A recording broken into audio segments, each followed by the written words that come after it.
Cricket with Ajit में आप सभी का स्वागत है। एमसीजी टेस्ट क्रिकेट के 5 रहे हार के विलन। जी हाँ, बात करेंगे आज इसी पे। उम्मीद है आपको वीडियो पसंद आएगी तो लाइक करिएगा, चैनल पे नए हैं तो सब्सक्राइब जरूर कर लीजिएगा।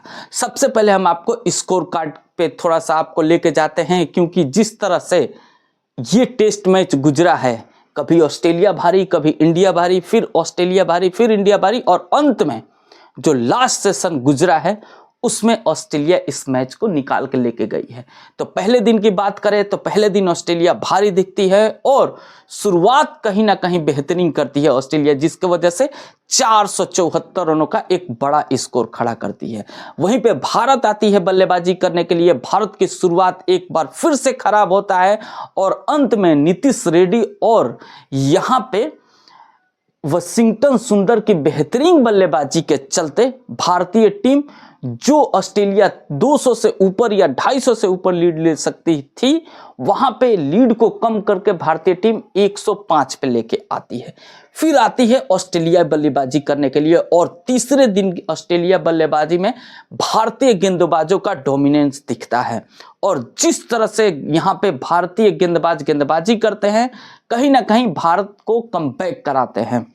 चौथे दिन की यहाँ पे देखें हम खेल, तो चौथे दिन में एक बार भारत इस मैच पे पूरी तरह से हावी हो जाता है और इसी हावी होने की वजह से भारत इस टेस्ट मैच को जीत की दृष्टि से देखने लगता है, क्योंकि जसप्रीत बुमराह और मोहम्मद सिराज की जबरदस्त गेंदबाजी की वजह से ऑस्ट्रेलिया सिर्फ 96 रनों पे 6 विकेट खो देता है।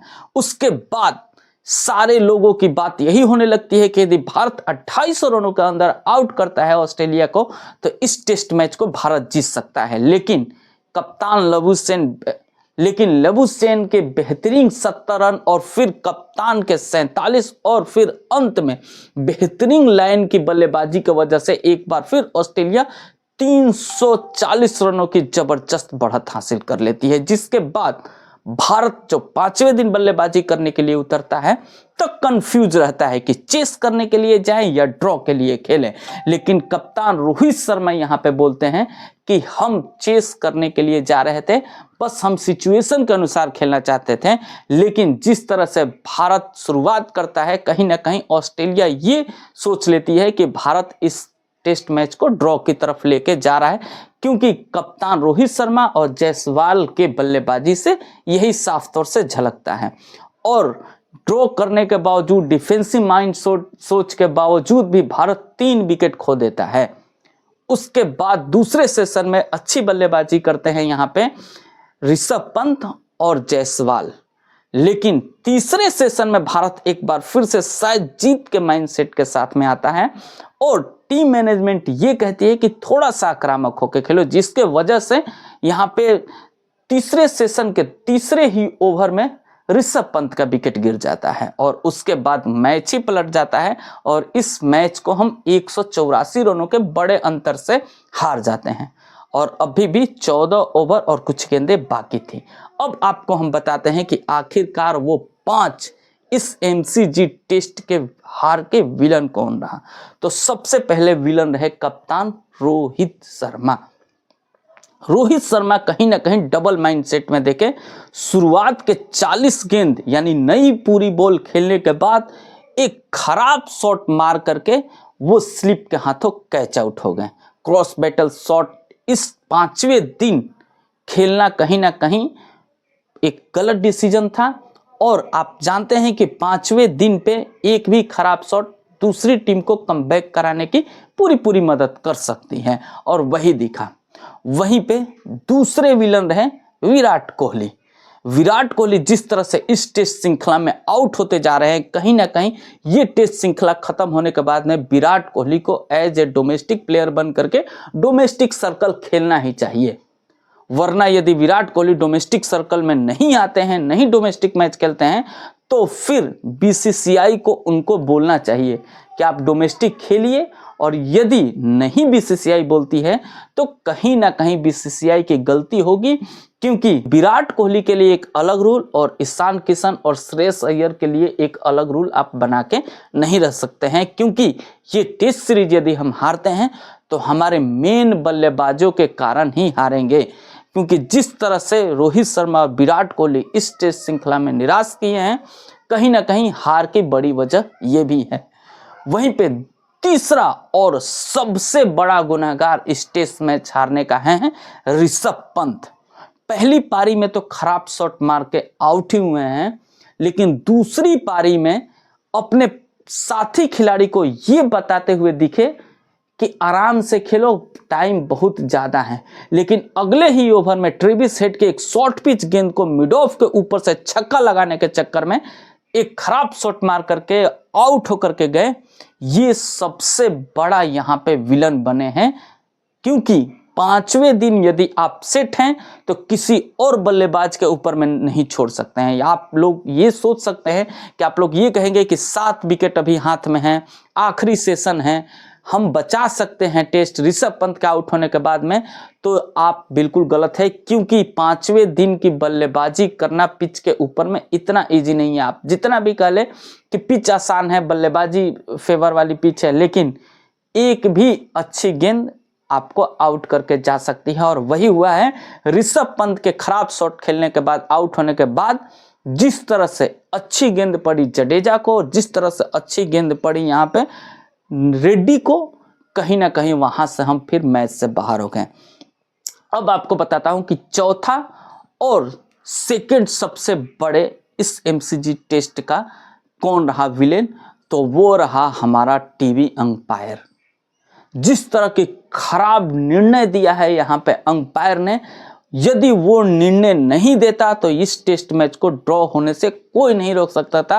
क्योंकि हमारा यशस्वी जायसवाल एक बेहतरीन सेटअप के साथ में बल्लेबाजी कर रहे थे और 200 से ऊपर गेंद खेलते हुए वो आउट हुए हैं, और स्निकोमीटर पे कोई भी हलचल नहीं दिखी थी जिसके वजह से उनको आउट दिया जाए। और यहाँ पे फील्ड जो एम्पायर थे उनका नॉट आउट का डिसीजन था, और बिना कोई एविडेंस के, बिना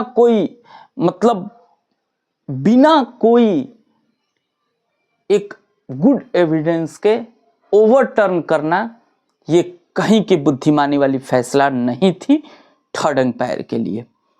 आप सिर्फ और सिर्फ कैमरा के एंगल से देख करके आपने आउट दिया, जबकि आपके पास टेक्नोलॉजी स्निकोमीटर पे एक भी हरकत नहीं दिखाया था। यदि आप टेक्नोलॉजी का विश्वास करके फर्स्ट मैच में पर्थ में केएल राहुल को आउट दे सकते थे, तो यहां पे आपने टेक्नोलॉजी का इस्तेमाल पे क्यों यहां पे विश्वास नहीं किया? स्निकोमीटर पे साफ तौर से हलचल नहीं देखी गई थी, और फिर भी आपने फील्ड एम्पायर के डिसीजन को ओवरटर्न किया, जबकि आपके पास में कोई भी वैल्यूएबल कंक्लूजिंग रिपोर्ट कोई भी नहीं था। फिर भी आपने आउट दिया है, और इसी आउट के वजह से भारत कहीं ना कहीं इस टेस्ट मैच को हार गई थी, क्योंकि एक हमारा मेन बल्लेबाज अंत तक खेल रहा था। बात कर रहा हूं वॉशिंगटन सुंदर की। यदि वो बल्लेबाज को आप गलत डिसीजन देके आउट नहीं देते तो शायद इस टेस्ट मैच को हम बचा सकते थे, और बचा ही लेते। अब पांचवा और इस टेस्ट मैच के हार के विलन मैं बता दूं कि रहा है टीम मैनेजमेंट, क्योंकि पूरा ही इस टेस्ट मैच में कंफ्यूज दिखी है। ना ही टेस्ट मैच मैं कहूंगा, इस पूरे ही टेस्ट सीरीज में कंफ्यूज देखी है हमारी टीम मैनेजमेंट। अब टीम मैनेजमेंट की कप्तान नहीं सुन रहा है, या कप्तान की टीम मैनेजमेंट नहीं सुन रही है, या फिर दोनों एक दूसरे की ही नहीं सुन रहे हैं, और इसी के वजह से एक कंफ्यूजन पैदा हो रहा है। यदि आप लास्ट ईयर जब ऑस्ट्रेलिया दौरे पे भारतीय टीम थी, उस टाइम देखा होगा कि जब हम यहाँ पे उतरे थे आखिरी टेस्ट मैच जीतने के लिए, उस टेस्ट मैच को रन की चेस करने के लिए, तो वो शुरू से ही देखा गया था जहां पे बेहतरीन पारी खेली थी सुमन गिल ने, एक तेज तरह स्टार्ट दिया था इसी सुमन गिल ने कप्तान रोहित शर्मा के साथ में। लेकिन आज के टेस्ट मैच में वो पूरी तरह से मिसिंग दिखा। यशस्वी जायसवाल के सिवा कोई भी उनका साथ देने के लिए उनके साथ में खड़ा नहीं रहा। यदि एक यशस्वी जायसवाल जैसा इनिंग आया होता तो कहीं ना कहीं इस टेस्ट मैच को हम ड्रॉ तो एटलीस्ट कर ही लेते, लेकिन जीत की तरफ भी जा सकते थे। ये 5 बड़े विलन हैं जिसके वजह से अब ऐसा लग रहा है कि शायद इस टेस्ट श्रृंखला को हम गंवा देंगे और फिर हमारे पास में कुछ नहीं बचेगा, ना ही WTC का अब फाइनल और ना ही ये बॉर्डर गावस्कर ट्रॉफी। कंफ्यूजन ही पैदा करते गया है। आने वाले जो है टेस्ट मैच 3 दिन बाद ही शुरू होने वाला है, देखा जाएगा कि उसमें अब हमारा टीम मैनेजमेंट, टीम के कप्तान क्या निर्णय के साथ में उतरते हैं। क्या ये टेस्ट मैच जीत करके हम इस टेस्ट सीरीज को 2-2 से बराबर करके अपने पास ही रखेंगे बॉर्डर गावस्कर ट्रॉफी को, या ऑस्ट्रेलिया इस टेस्ट सीरीज